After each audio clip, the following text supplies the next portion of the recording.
Dear friends, greetings to every one of you in the name of Lord and Savior Jesus Christ. प्यारे मित्रों, यीशु मसीह के महिमा से भरे हुए नाम के निमित्त हम आपका अभिनंदन करते हैं। Today the Lord is going to speak to you और आज परमेश्वर आपसे बात करने जा रहा है, because He all the time He loved to speak to His children.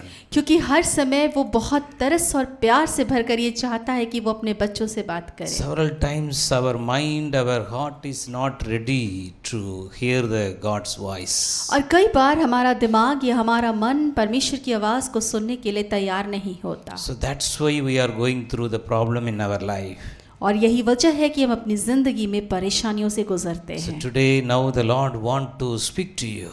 लेकिन आज परमेश्वर आपसे अब बात करना चाहते हैं। So receive the word of God directly to your heart. और परमेश्वर के वचन को सीधा अपने हृदय में ग्रहण करें And you apply in your life. और उसे अपनी जिंदगी में काम में लाएं। So the God's grace will be perfectly help you today.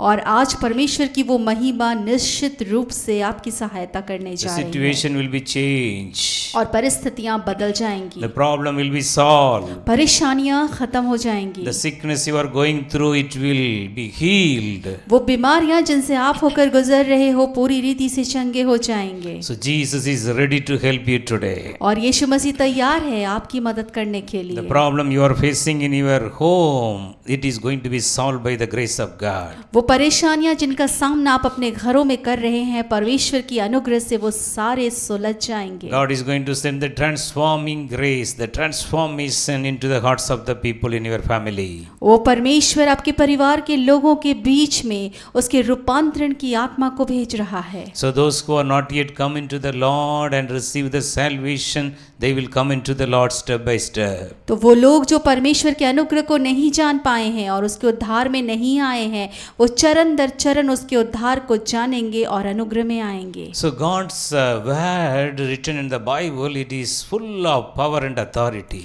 परमेश्वर का वो वचन जो बाइबल में लिखा हुआ मिलता है, वो सामर्थ और अधिकार से भरा हुआ है। So all the word of God, it is written, God will do that blessing in our life.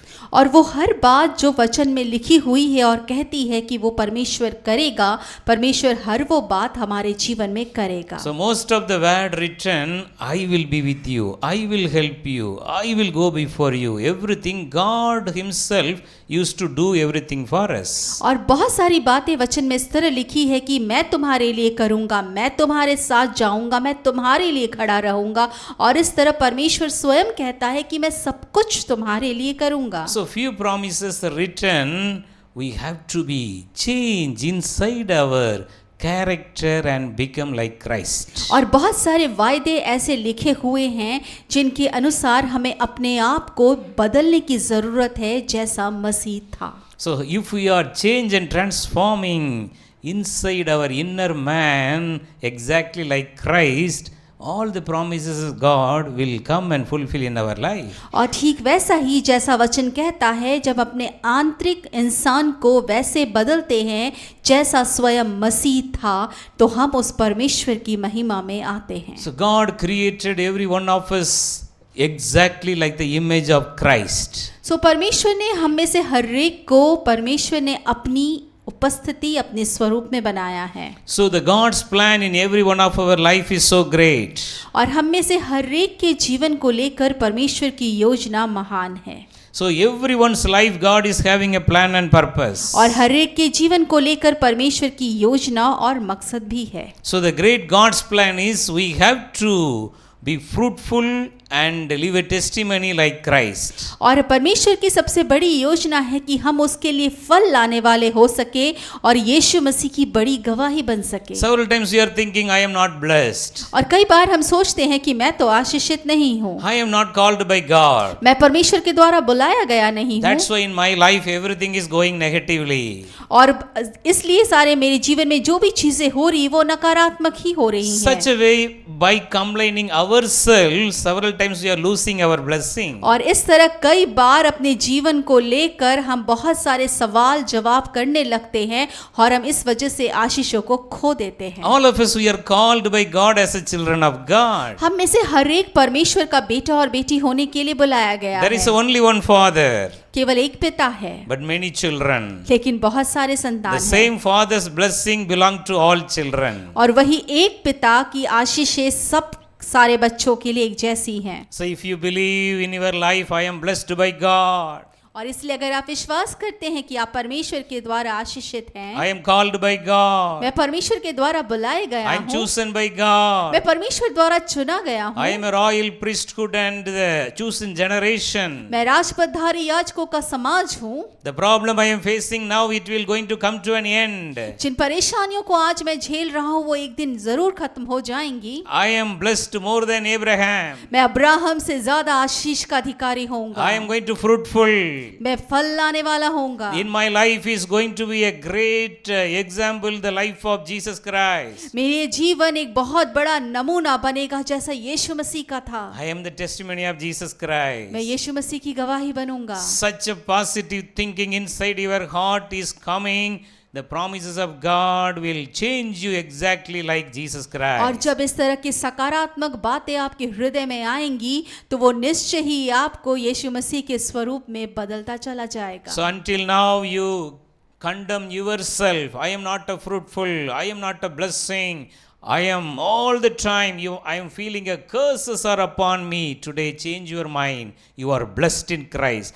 Confess, I am blessed in Christ. My Father is with me. I am going to be fruitful. That should be your positive confession all the और time. अगर आज तक आप अपने आप को ये दोष देते हुए आए हैं कि मैं तो फल नहीं ला पाता, मुझ में तो कोई अच्छी बात नहीं, मुझ में तो कमी है, मैं ये नहीं कर सकता, तो इन चीज़ों को बंद कर दे और परमेश्वर की उपस्थिति में अपने आप के लिए आशीष की बातें बोलना शुरू करें। Just obey the word of God. परमेश्वर के वचन के अनुसार चलना शुरू Just करें। to obey like a child faith, obey the word of God. एक बच्चे के विश्वास की माफिक उस विश्वास के साथ ही वचन के साथ चलना शुरू The करें। impossible things are going to be possible in your life. नामुमकिन चीजें आपकी जिंदगी में मुमकिन हो जाएंगी। God called Abraham. परमेश्वर ने अब्राहम को बुलाया, Abraham, just obey my word.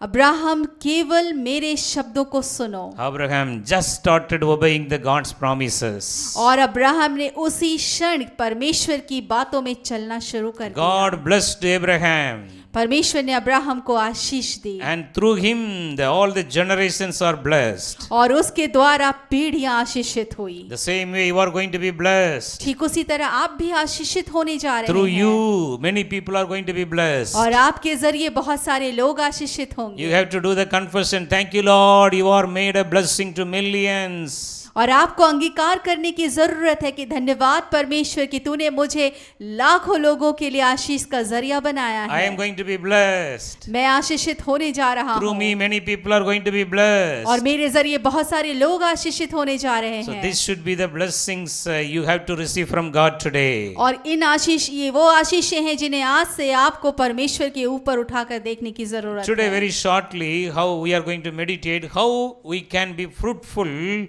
live a fruitful life in Christ. और आज हम बहुत संक्षेप में इस बात को देखेंगे कि कैसे परमेश्वर में हम एक फलदायक जीवन को जी सकते हैं। So God promised you, you are chosen by God. और परमेश्वर का ये वायदा है कि आप परमेश्वर के द्वारा चुने गए हैं। There is a calling in your life to glorify the name of the Lord. आपके जीवन में एक बुलाहट है कि परमेश्वर के नाम को आप महिमा दें। So how you can live a fruitful life in Christ? सो कैसे आप परमेश्वर में एक फलदायक जीवन जी सकते हैं। John chapter 12 verse 24. और यूहन्ना की इंजील उसका 12 अध्याय उसका 24 वचन। This word of God fulfilled in the life of Jesus Christ. और ये वचन यीशु के जीवन में पूरा हुआ। So we have to also like to try to follow this word, and God's word will be ready to fulfill in your life also. और इस वचन के अनुसार हम में से प्रत्येक को चलने की जरूरत है जैसा यीशु चला, और तब परमेश्वर की बातें आपके जीवन में पूरी होने This पाएंगी। word of God is starting with a word truly 2 times. और ये वचन शुरू होता है और इसकी शुरुआत में सच सच 2 बार लिखा गया है। Truly, truly I say to you. वचन कहता है, मैं तुमसे सच सच कहता हूँ। So that means this word of God is going to be surely fulfilled in your life also. इसका अर्थ ये है कि परमेश्वर का ये वचन निश्चय ही आपके जीवन में भी पूरा होगा। It says, unless a grain of wheat falls into the earth and dies, it remains alone. और वचन कहता है कि जब तक गेहूं का दाना भूमि में पड़कर मर नहीं जाता है, तब तक वो अकेला रहता है। But if it dies, it bears much fruit. परंतु जब वो मर जाता है, वो बहुत सा फल लाता है। So what is the meaning of this word? तो इस वचन का मतलब क्या हुआ? So we are the seed of the in God's kingdom. हम परमेश्वर के राज्य में वो बीज हैं। So if we are, our life is every day, our worldly character, our physical character used to die, the godly character inside, the inner man will grow with the grace of God. जब इस संसार में रहते हुए हमारा शारीरिक मनुष्यत्व, इस धरती पर रहने वाला हमारा मनुष्यत्व खोने लगता है, तो हमारा आत्मिक मनुष्यत्व ऊपर उठने लगता है। So Jesus Christ, He died for us on the cross. सो यीशु मसीह हमारे लिए उस क्रूस पर मरा, So He given us the good character, that is the salvation. और उसने हमें एक बहुत अच्छा चरित्र दिया, और वो था उद्धार का चरित्र। Jesus died. यीशु मरे, The character of Jesus is lives in us. और उसका वो चरित्र हमारे अंदर जीवित रहता So है। that's why we should, our worldly character, our old man should die in Christ. और इसीलिए ये जरूरी है कि संसार में हमारा जो चरित्र है वो मरना चाहिए। So the old man should die, the new man should come up. जब पुराना मनुष्यत्व मरता है तो नया मनुष्यत्व पैदा होता है। So that's why this word very clearly says, unless a grain of wheat falls into the earth and dies. और इसीलिए वचन इस बात को साफ साफ कहता है कि जब तक वो दाना पृथ्वी में जाकर मर नहीं जाता है, So it remains, if it is not die, it remains alone. और जब तक वो मर नहीं जाता है तब तक वो अकेला रहता है। But if it die, it bears much fruit. परंतु यदि वो मर जाता है तो वो बहुत सारा फल लाता है। So our carnal mind, our worldly things, our worldly character, it should be die every day in our life. और इसीलिए हमारी सांसारिक सोच, हमारी सांसारिक मनुष्यत्व को रोज मरना जरूरी है। So you may see some seed in the field. और आपने देखा होगा खेत में बहुत सारे बीजों को। So the seed used to have different layers. और एक बीज में बहुत सारे परतें होती हैं। The outward layers. बाहरी परत, After that, one more outward layer. उसके बाद फिर एक परत। If you see inside, from the inside the field, inside the soil, if you take out the outward layer, it used to gone from the inside of the seed, the kind of a plant used to start to come. और जब आप खेत में देखोगे और किसी बीज को देखोगे तो उसकी ऊपर की परत हट चुकी होती है और उसके बिल्कुल अंदर से गहराई से एक नया पौधा जन्म ले रहा So होता this is है। the new creation written in the Bible. और ये वो नई सृष्टि है जिसके विषय में बाइबल बताती है। So many of our the character, the fruit of our own flesh is used to die. सो हमारे बहुत सारे चरित्र जो हमारे शरीर में है उनका मरना जरूरी है। Several times we used to have the anger in our life. कई बार हमारी जिंदगी में क्रोध, गुस्सा होता है। Several times we used to disturb with all the unwanted stress and worry in our mind. कई बार हम अपने दिमाग में बहुत सारे अनदेखे और अनसुलझी बातों में परेशान होते हैं। So every day, what are the unwanted things according to the God's word? We have to remove that and we have to apply the new God's character in our life. और इसीलिए जरूरी है कि परमेश्वर के द्वारा कहे गए उन तमाम चरित्रों को बार बार बोलना और अपने ऊपर लागू करना जरूरी है ताकि आपके अंदर से वो सारी बुरी बातें दूर हो सके। You are going to bear much fruit through your testimony. आप अपनी गवाहियों के जरिए बहुत सारा फल लाओगे In your home, there is going to be a God's blessing is going to be come upon your home. और आपके घर में परमेश्वर की आशीष आने वाली है। Everyone in your home, you will be transformed into the image of Christ. आपके घर में आपके घर का प्रत्येक सदस्य परमेश्वर के स्वरूप में बदल जाएगा। The old character, it is going to be die every day. ओ वो पुराना चरित्र हर रोज मरेगा। Every day, new character of Christ is going to be come in your life. हर रोज यीशु मसीह का नया चरित्र आपके अंदर पैदा होगा। All the time, you will have the great love for Christ inside your heart. ओ उस परमेश्वर के लिए आपके हृदय के अंदर में अति प्रेम रोज बर रोज उमड़ता रहेगा। The people will start to see your good character from inside your heart. और लोग आपके अंदर आपके हृदय से परमेश्वर का वो चरित्र देखेंगे। So finally, you will be transformed into the image of Christ. और अंततः आप मसीह के रूप में बदल जाओगे। The people will see Christ in your life. और लोग मसीह को आपके जीवन से देख पाएंगे। They used to say before, previously, this person used to get angry for everything. Nowadays, she or he, they are not getting angry. I think some changes happened inside their heart. और वो ऐसा कहेंगे कि इस इंसान को जिसे मैं अब देख रहा हूँ, पहले ये गुस्सा हुआ करता था या करती थी, लेकिन अब मैं जिसे देख रहा हूँ वो एक बदला हुआ प्राणी है। Yes, Jesus is started growing in your life right now. और ये इसलिए क्योंकि यीशु मसीह आपके जीवन में बढ़ना शुरू हो चुका That's why है। Jesus came into this world. और इसीलिए यीशु मसीह इस दुनिया में आए। Many healing, many blessings are in our character change. बहुत सारी चंगाई, बहुत सारा छुटकारा, बहुत सारी आशीषें और बहुत सारा बदलाव हमारे खुद के चरित्र में। Many God's blessings are in our change in mind, the mindset change. बहुत सारी आशीषें परमेश्वर की और वो जो हमारे सोच को बदल देती है। So every day you have to, the old character in your life, it should die, the new Christ-like character should grow in your life. और इसीलिए रोज उस संसार के चरित्र का आपके अंदर मरना जरूरी है ताकि परमेश्वर का चरित्र आपके अंदर बढ़ता जाए। So 1 Corinthians 15:31 Bible says, और पहला कोरिन्थियों 15:31 वचन इस प्रकार कहता है। Apostle Paul, he is telling, I die daily. प्रेरित पौलुस कहते हैं मैं प्रतिदिन मरता हूँ।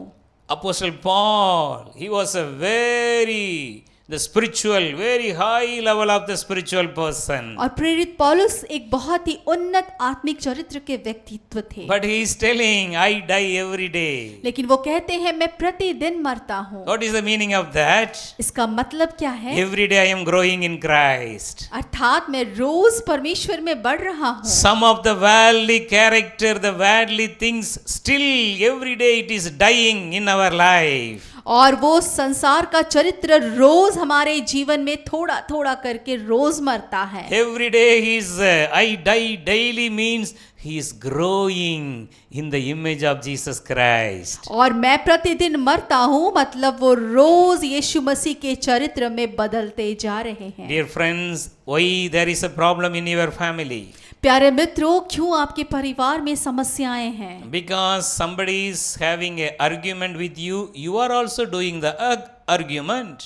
क्योंकि कोई अगर आपसे बहस कर रहा है तो बदले में आप भी उससे बहस ही कर रहे हैं। If somebody is purposely arguing with you, अगर कोई जानबूझकर आपसे बहस कर रहा है, if Christ is living in you, you are died for your old character. वो मसीह जो आपके हृदय में जी रहा है, जिसने आपके पुराने चरित्र को मार दिया है, You will not give any response. आप कोई भी प्रत्युत्तर नहीं देंगे। 50% of problems are over. आपका 50% समस्या का समाधान हो चुका। Again and again, the person who is provoking you, he will finally change his mind and there will be a peace come up in your family. और रोज जब वो आपको परेशान करने की कोशिश करेगा, धीरे धीरे वो आपके इस बदलाव को देखकर अपना खुद का दिमाग बदल चुका होगा। So you have to be die and then only you can bear much fruit through your life. और इसीलिए आपका मरना जरूरी है ताकि आप बहुत सारा फल अपने जीवन के लिए लाएं। All the worldly character chapter, one by one, all the unwanted things written in the Bible, it should die, and the good character should grow in your life. वो सारी अनचाहे चरित्र, वो सारी सांसारिक बातें मर जानी और नाश होनी जरूरी है, और वो सारी बाइबल में लिखे हुए वो चारित्रिक बातें उनका आपके जीवन में उठना जरूरी है। Every day new joy will come and fill your heart and mind. और हर रोज एक नया आनंद आपके हृदय और आपके मन को भर देगा। All the time you will be rejoice in the Lord. और आप निरंतर परमेश्वर में आनंद करेंगे। Such a way God will give you, help you to bear much fruit in your और life. इस तरह परमेश्वर आपकी सहायता करेगा कि आप उसके लिए बहुत सारा फल लाएं। 2 Corinthians 4:16 the Bible says. और दूसरा कोरिन्थियों 4:16 वचन इस प्रकार कहता Everyone है। take this word of God, 2 Corinthians 4:16. और दूसरा कोरिन्थियों 4:16 हर कोई इस वचन को निकाल सकता है। Even though our outward man is perishing, वचन कहता है कि यद्यपि हमारा बाहरी मनुष्यत्व जो मरता जा रहा है, the inward man is being renewed day by day. लेकिन हमारे अंदर का जो मनुष्यत्व है वो रोज बरोज नया होता जा रहा है। Dear friends, Jesus came into the world to give this life only. मेरे प्यारे मित्रों, यीशु मसीह इस दुनिया में यही जीवन देने आए थे। The outward man used to perish. बाहर के मनुष्यत्व का नाश होना जरूरी है। Many times our eyes used to have the lust of the world. कई बार हमारी आंखों में संसार का लालच होता है। Many times our hand used to do lots of wrong things. कई बार हमारे हाथ बहुत सारी गलत चीजें करते हैं। Our legs used to go to the lots of the wrong places. कई बार हमारे पैर गलत जगहों पर जाते हैं। So, but what the God's plan? लेकिन परमेश्वर की योजना क्या है? The outward character, the outward man should perish every day. बाहरी मनुष्यत्व का रोज क्षय होना, नाश होना जरूरी है। The inward man, the inner soul, it should be strong in Christ by prayer, by reading the Bible every day. और आंतरिक मनुष्यत्व का रोज नया होना, रोज मजबूत होना, बाइबल रोज पढ़ना, प्रार्थना अधिक से करना और उसमें मजबूती से बढ़ता जाना जरूरी है। But what is the real meaning of this word of God? लेकिन परमेश्वर के इस वचन का सही मतलब क्या है? The outward, the worldly character of your body is dying every day. आपके शरीर का जो बाहरी मनुष्यत्व है, वो चरित्र जो है वो रोज मर रहा है। Your spiritual life is growing every day. आपका आत्मिक जीवन रोज बढ़ता जा रहा है। That means there is a no need of medicine for your body. इसका मतलब आपके शरीर को किसी भी औषधि या दवाई की आवश्यकता नहीं है। Your BP will be normal all the time. आपका रक्तचाप खुद ब खुद सामान्य रहेगा हमेशा। Your sugar level all the time it will be normal. आपके मधुमेह का स्तर भी बिल्कुल नीचे चला जाएगा। Because you are growing in the Holy Spirit. क्योंकि आप पवित्र आत्मा में बढ़ रहे हैं। Your inward man is growing and making more strong every day in the Holy Spirit. क्योंकि आपका आंतरिक मनुष्यत्व जो है वो पवित्र आत्मा की उपस्थिति में रोज मजबूत होता जा रहा है। Automatically you will be free from medicine. और आप अंततः सारी दवाइयों से आजाद हो जाओगे। You will eat the healthy food. आप अच्छा खाना खाना शुरू All the करोगे। natural, the organic food you used to have. आप वो सारी अच्छी और पोषक तत्व को लेना शुरू करोगे। Your body all the time rejoice. You will be the temple of the Holy Spirit with the mighty anointing of the Holy Spirit. और आपका शरीर रोज परमेश्वर की उपस्थिति में आनंद करेगा, क्योंकि आप परमेश्वर का वो मंदिर हो जो उसके अभिषेक से भरपूर हो जाओगे। All the time keep your mind with the mind of Christ. और अपने दिमाग को हमेशा मसीह के दिमाग जैसा रखें। All the time think like Jesus. हमेशा यीशु के जैसा विचार रखें। Do everything like Jesus. हर एक चीज यीशु के समान करें। Speak everything like Jesus. हर एक बात यीशु के जैसा बोले। The people will see Jesus in your life. और लोग आपके जीवन में यीशु को देखेंगे। That's why Jesus Christ came into this world. He bled and died for you on the cross. और इसीलिए यीशु मसीह इस जीवन में आए, वो मरे, उन्होंने अपना लहू बहाया। गया You और are- इस संसार में चले गए। You are called by God to bear much fruits. आप परमेश्वर के द्वारा बुलाए गए हैं ताकि बहुत सारा फल ला सके। So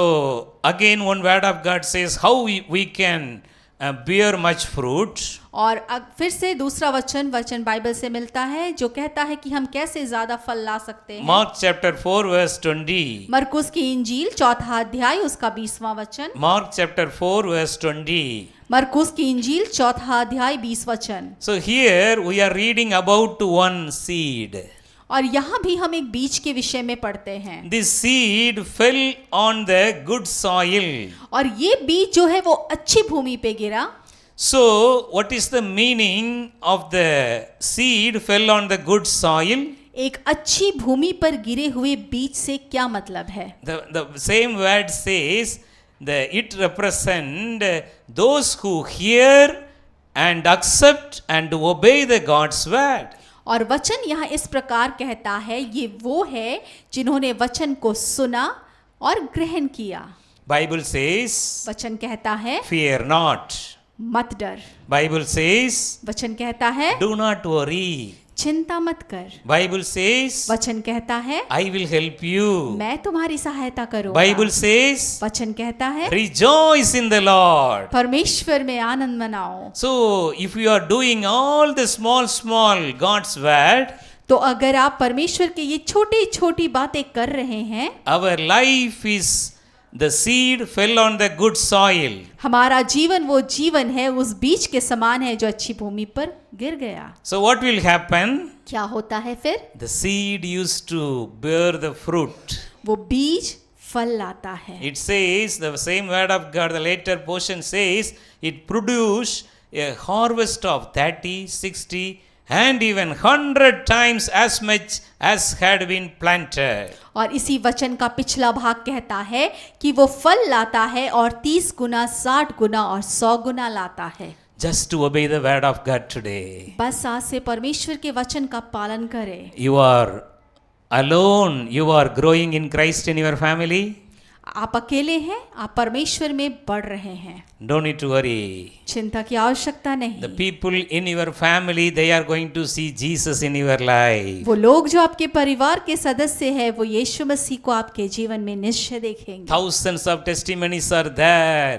The unbeliever husband come to Christ through a believer wife. हजारों की गवाहियां ऐसी हैं, एक अविश्वासी पति अपने विश्वासी पत्नी की वजह से परमेश्वर में आया। The husband used to see Jesus Christ in the wife's life. वो पति अपने पत्नी में मसीह को देखा करता था। Until that time come, you have to be pray and you have to be obey the God's word more and more. और जब तक वो समय नहीं आ जाता है तब तक परमेश्वर के वचन को मनन करते रहे और प्रार्थना का जीवन बढ़ाते रहे। Surely the Lord is going to change your husband. निश्चय ही परमेश्वर आपके पति को भी बदल देंगे। Surely the Lord is going to be change your wife. निश्चय ही परमेश्वर आपकी पत्नी को बदल देंगे। Change your children. आपके बच्चों को बदल देंगे। You are called by God to bear much fruit as a family. आप परमेश्वर के द्वारा बहुत सारा फल लाने के लिए एक परिवार के रूप में बुलाए गए हैं। Let your outward characters, the worldly character, allowed to die in your life. होने दे कि आप अपने बाहरी मनुष्यत्व को इस बात के लिए तैयार करें कि उसे आप रोज छोड़ सके। Let your inner man, it renew the strength every day, new grace, new anointing, new strength. और आपके भीतर का इंसान वो रोज परमेश्वर की उपस्थिति में नया सामर्थ और नया बल पाके नवीनीकृत होता जाए। You are called by God to live a new fruitful life in Christ. आप परमेश्वर के द्वारा एक नया फल लाने वाला जीवन जीने के लिए बुलाए गए हैं। Ephesians 3:16 Bible says, इफिसियों की पत्री 3:16 वचन इस प्रकार कहता है, I pray that God would give you, your inner man, strength and power through the Holy Spirit. और वचन कहता है कि मैं परमेश्वर से इस बात के लिए प्रार्थना करता हूँ कि परमेश्वर का वो सामर्थ तुम्हें भीतरी मनुष्यत्व के सामर्थ में और बलवान करता जाए। God want to strengthen our inner man. परमेश्वर हमारे अंदर के मनुष्य को मजबूत बनाना चाहता है Every day our character should be renewed like the Christ-like character. और रोज हमारे चरित्र का नया होना जरूरी है जैसे मसीह का चरित्र था। Every day we have to obey the God's word. रोज परमेश्वर के वचन का पालन करना जरूरी है Every day our outward man should perish. और रोज हमारे बाहरी मनुष्य का नाश होना The जरूरी है। inner man should be more strong. अंदर का मनुष्य का ज्यादा मजबूत होना जरूरी है। Every day your prayer life should be increased. रोज आपका प्रार्थना का जीवन बढ़ना जरूरी है। So this Ephesians 3:18 on prayer life is written. और इस इफिसियों की पत्री 3:18 में एक प्रार्थना के जीवन के विषय में लिखा है। So Ephesians 3:18 and 19. और इफिसियों की पत्री 3:18 और 19। So the word 17 says we have to have a strong foundation in Christ.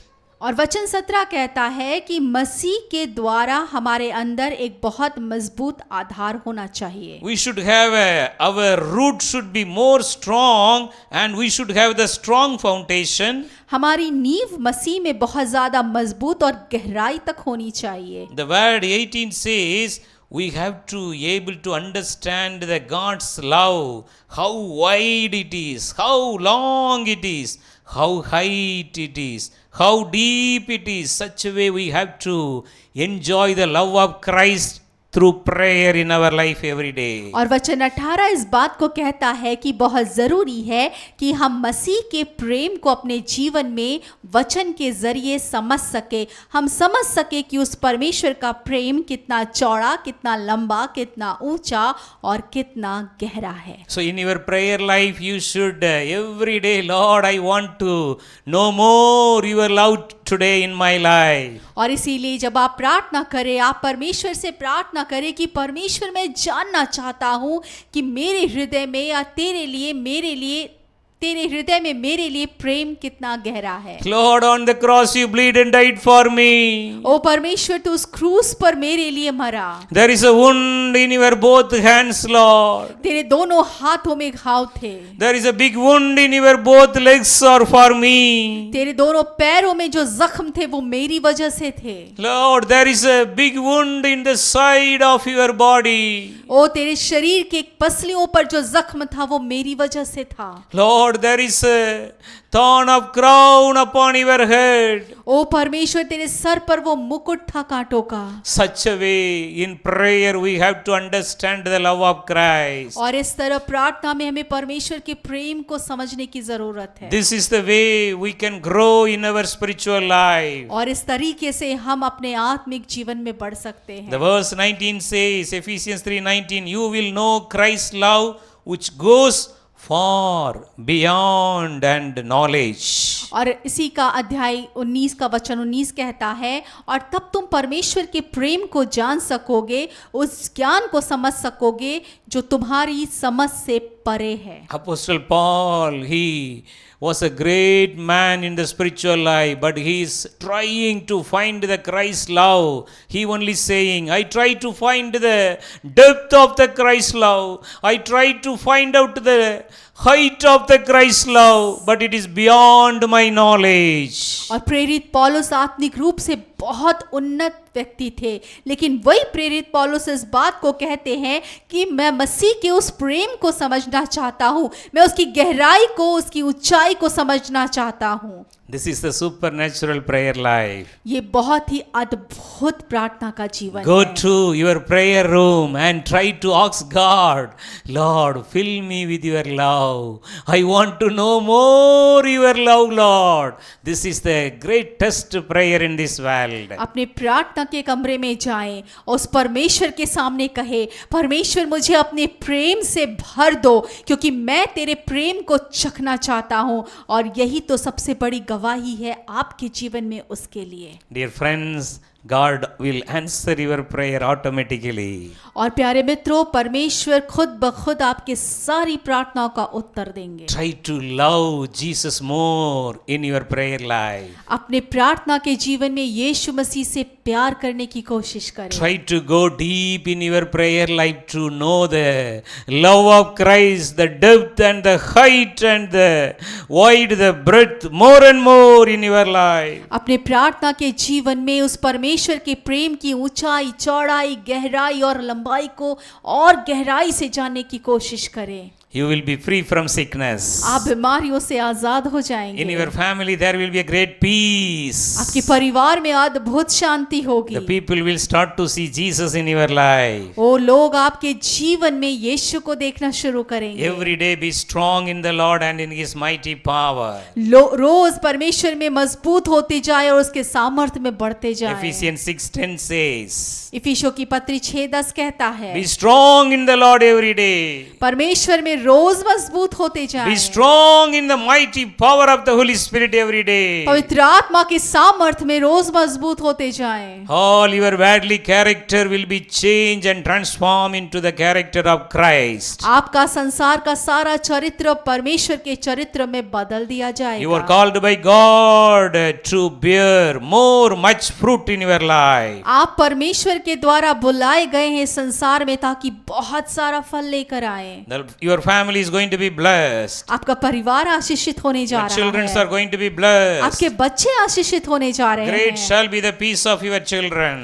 आपके बच्चों में बहुत बड़ी आशीषें The होंगी। Holy Spirit will fill your home today with the mighty anointing of the Holy वो Spirit. पवित्र आत्मा अपने अद्भुत अभिषेक से आपके घर को भर देगा। All the time remember that you are called by God to live a fruitful life in Christ. और हमेशा इस बात को याद रखें कि आप परमेश्वर में यीशु मसीह के लिए बहुत सारा फल लाने के लिए बुलाए गए हैं। Your outward man is going to perish every day. आपके बाहर के मनुष्य का रोज मरना जरूरी है। So that means all the unwanted things, the worldly things, the worldly thoughts, the worldly kind of negativity, it will go away. Every day your inward man in Christ will be strong with the new thoughts, with the positive thinking. इसका मतलब कि संसार की हर एक गलत बात, हर एक गलत चीजें, हर एक नकारात्मक बातों का आपके जीवन से खत्म होना जरूरी है और परमेश्वर की उपस्थिति में हर एक सकारात्मक बात, हर एक अच्छी बात से आपका रोज बढ़ना जरूरी है। In your prayer life, you will go into the depth of the Christ to know the love of Christ beyond your imagination, beyond your knowledge. जब आप प्रार्थना में जाते हैं, प्रार्थना में उस गहराई से जाए और उस प्रेम को महसूस करें जो आपकी समझ से और ज्ञान से परे है। The Holy Spirit will come and fill you. ओ पवित्र आत्मा आएगी और आप पर अपना कब्जा करेगी। So let's close our eyes right now. हम अपनी आंखों को इसी वक्त बंद Today is the करेंगे। day God called you to grow in the Holy Spirit. आज वो दिन है कि परमेश्वर ने आपको पवित्र आत्मा में बढ़ने के लिए बुलाया Still है। in your life you are struggling with the many worldly things. और आज तक आप अपने जीवन में शायद बहुत सारी सांसारिक बातों से लड़ रहे हैं। Today the God is calling you to live a holy life. और आज परमेश्वर आपको बुलाता है कि आप एक पवित्रताई का जीवन जिए। Your life is God's plan.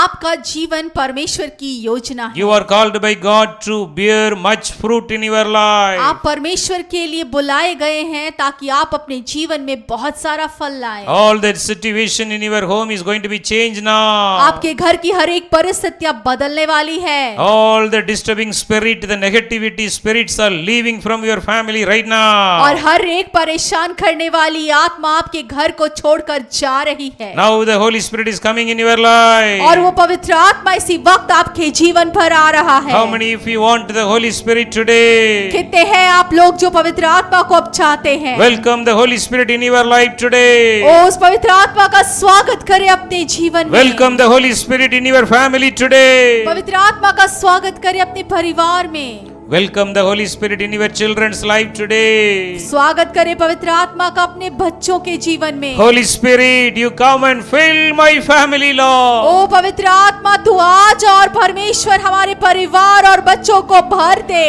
Our home is open for the Holy Spirit today. हमारा घर उस पवित्र आत्मा के लिए आज खुला हुआ है। Welcome Holy Spirit. ओ पवित्र आत्मा तेरा स्वागत है। Welcome Holy Spirit. पवित्र आत्मा तेरा स्वागत है। Everyone, you welcome the Holy Spirit in your life आप में today. से हर एक उस पवित्र आत्मा का अपने जीवन में आज स्वागत करे। Now the Holy Spirit is coming. और अब पवित्र आत्मा आ रही है। The Holy Spirit is filling वो you. पवित्र आत्मा आप में से हर एक को भर रही है। All the unwanted worldly things are going away from your body right her now. एक अनचाही चीज आपके जीवन और शरीर से जा रही है। All the unwanted spirit of disturbance are leaving right now. हर एक बहकाने वाली आत्मा आपके जीवन से जा रही है। Today onwards you are going to grow in your spiritual और life. आज से आप अपने आत्मिक जीवन में बढ़ने वाले You are हैं। going to read the Bible more. आप बाइबल और ज्यादा मनन करने वाले You are हैं। going to pray आप more. ज्यादा से ज्यादा प्रार्थना करने वाले हैं। Your life is going to be a fruitful life. आपका जीवन एक फलदायक जीवन बनने वाला है। You are going to bear much fruit in your आप life. अपने जीवन में बहुत सारा फल लाने वाले हैं। The Lord is going to use you for the blessing of others. ओ परमेश्वर आपको दूसरों के लिए आशीष का कारण बनाने जा रहे हैं। Receive the Holy Spirit now. ओ पवित्र आत्मा को इसी समय ग्रहण करे। All the impossible things are become possible now. हर एक नामुमकिन बातें मुमकिन होने वाली है। All the worldly problems are going away from in your हर एक life. सांसारिक समस्या आपके जीवन से जा रही है। All the problem in your homes are leaving right आपके now. परिवार और घर से हर एक समस्या खत्म हो रही The है। Holy Spirit is coming and filling your home right O now. पवित्र आत्मा इसी समय आपके घर में आ रहा है और भर रहा है The उसे। Lord is filling your home with the heavenly peace, joy, happiness now. परमेश्वर आपके घर को स्वर्गीय आनंद सुख और समृद्धि उल्लास से भर रहा है। Everyone receive the Holy Spirit her now. एक इसी समय पवित्र आत्मा को ग्रहण करे। The mighty deliverance is started happening now in your ओ वो life. अद्भुत छुटकारा आपके जीवन में इसी समय शुरू हो चुका है। All the closed doors are opening in your हर एक life. बंद दरवाजा आपके जीवन में खुल रहे हैं। All the unwanted disturbing spirits are leaving permanently from your life her today. एक अनचाही आत्मा जो आपको परेशान करती है इसी समय आपको छोड़ के जा रही है। All the evil bondages are broken right हर एक now. शैतानी बंधन इसी समय टूट रहा है। The Holy Spirit is increasing in your life पवित्र today. आत्मा आज से आपके जीवन में बढ़ रही है। The God is going to perform the miracles and wonders in your O life. वो परमेश्वर आपके जीवन में अद्भुत चिन्ह और चमत्कार करने जा रहा है। All the problem in your businesses are leaving right आपके now. व्यवसाय की हर एक समस्या नाश होने जा रही है। The Holy Spirit is started blessing your business from today ओ वो onwards. पवित्र आत्मा आज के दिन से आपके व्यवसाय को आशीषित कर रहा है। There is a mighty growth in your spiritual life today onwards. आपके स्वयं के आत्मिक जीवन में एक बहुत बड़ा बदलाव होने जा रहा है। Your prayer life is going to be more powerful prayer और time. आपका प्रार्थना का जीवन और ज्यादा सामर्थ्य होने जा रहा है। Your Bible reading time is going to be very full of the revelation of God. और आप जब वचन पढ़ेंगे परमेश्वर आपको बहुत सारे प्रकाशनों से भरने जा रहा The है। Lord is going to open many of your spiritual eyes right O now. परमेश्वर आप में से बहुतों की आत्मिक आंखों को इसी वक्त खोल रहा है। You are going to see the heavenly vision and dreams right और आप इस समय now. स्वर्ग के दर्शन और बातों को देखने पाएंगे। Yes, the Lord is opening your spiritual eyes right हाँ now. परमेश्वर इसी समय आपकी आत्मिक आंखों को खोल रहे हैं। You are going to see Jesus face to face. और आप यीशु को रूबरू देखेंगे। You are going to see Jesus face to आप face. यीशु को आमने सामने देखेंगे। Thank you, Lord, for your blessing. धन्यवाद परमेश्वर तेरी आशीषों के लिए। Lord, we thank you for your blessings. धन्यवाद परमेश्वर तेरी आशीषों के लिए। Continuously bless your children, Lord. अपने बच्चों को निरंतर आशीष देते रहे। In Jesus' name we pray. यीशु मसीह के नाम से प्रार्थना मांगते हैं। Amen. Amen.